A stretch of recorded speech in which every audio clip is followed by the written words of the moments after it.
And in 2011, I was exercising at the time and working and going to school, and I started to have these like panic attacks, but I didn't know that they were panic attacks at the time while I was on the treadmill. First diagnosis actually was exercise-induced asthma, and they gave me an inhaler, and that actually did, because part of my panic attacks is my airway closes up sometimes. And so the inhaler did open up my airway again, but it didn't take care of the fact that I was having panic attacks. One day I went to the doctor's office and the doctor just asked me, "How are you doing?" And I started crying. In the doctor's office, just crying. And then the doctor referred me to the behavioral specialist, and that's when I started seeing a therapist. My first hospitalization was in September of 2011. I tried to commit suicide. Shortly after that, I returned back home from studying in Minnesota. I had my second suicide attempt in January 2012 and my third November 2012. After I woke up from my, attempt, I felt regret for what I had done. I immediately felt sick because I had done something bad to my body, and I went to my parents' room where they were sleeping, and I woke them up and I told them, I did something to harm myself. I tried to commit suicide, and one of my parents said, "Let's take her to the hospital," and the other one said, "No, what will they say?" Well, mental health is already in my family, so I guess I thought that they would be more welcoming to me, but that changed. After those hospitalizations, my parents took a family-to-family class through NAMI, and they educated themselves, and they really turned around. 2015, I was still in and out of school, still struggling with depression. And in 2015, I saw a new psychiatrist, and she told me that she thought that I was bipolar. And all this time, it had always been manic depression, severe depression, major depression disorder. And this was the first time that a psychiatrist told me that I was bipolar. It wasn't something that I could just from one day to the next get over. In 2016, I got hired with LA County Superior Court working as a traffic clerk. It was a 1-year probationary period, and during my 1 year that I was there, I never had a variance in my handling of cash. I was really proud of that. But I was actually still struggling with depression. One of the symptoms was that I could not get up in the morning. It didn't matter what time I went to sleep. It didn't matter what type of exercise I was doing. It just wasn't working. I never disclosed anything about my mental health or anything like that at the time. And on my last day of my probationary period, they let me go.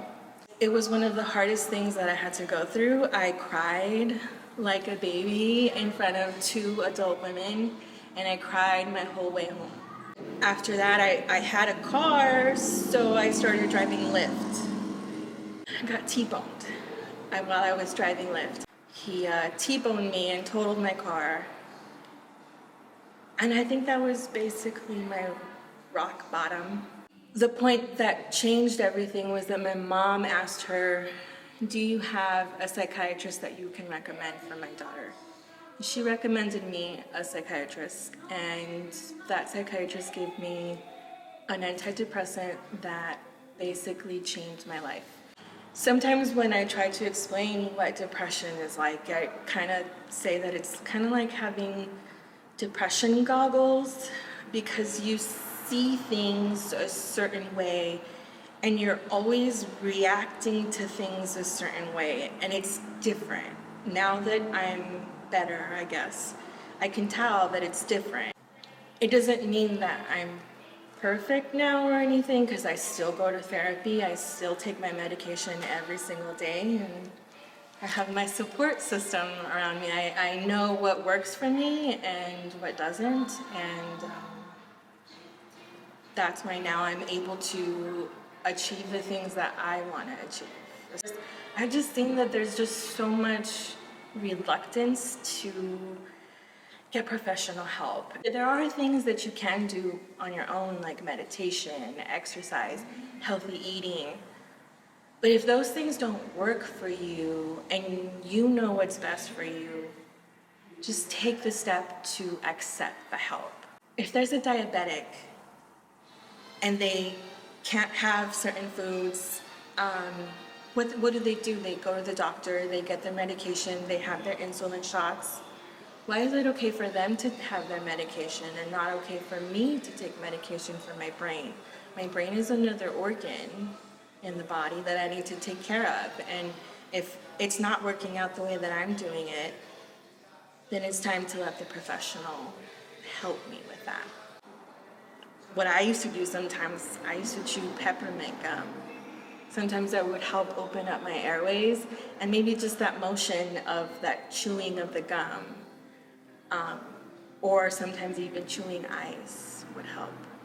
Something that helped me in the past that I know I should pick up on it more is having a diary, writing things down. Because sometimes thoughts are like too fast in your head,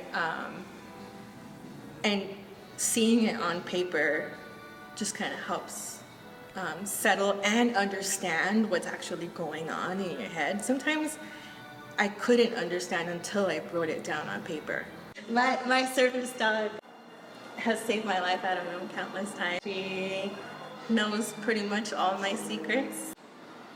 I rescued her 11 years ago, but I feel like she rescued me countless of times. I know there's only 3 times that I've been hospitalized for suicide attempts, but I've spent so many days, hours, just sleeping with her, cuddling with her, and just knowing that I have that responsibility of having to feed her and take care of her sometimes was what got me through to the next day. I'm able to achieve the goals that I have now.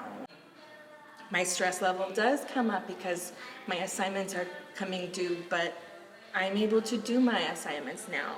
I've been working for LA County Department of Mental Health for about 4.5 years now, and I'm almost done with my bachelor's degree. I have 1 semester left, and twice I've been on the dean's list. I did take 1 summer class with Dr. Discola, and it was amazing. I think the camaraderie that the group had with each other, it was an on-campus class. That was my first on-campus class, and it was an amazing experience.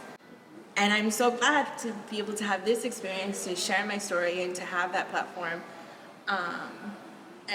I think to me, like it feels like it's the reason that I came to Cal State LA. Like it's given me so much more confidence, and I'm ready for my master's program now.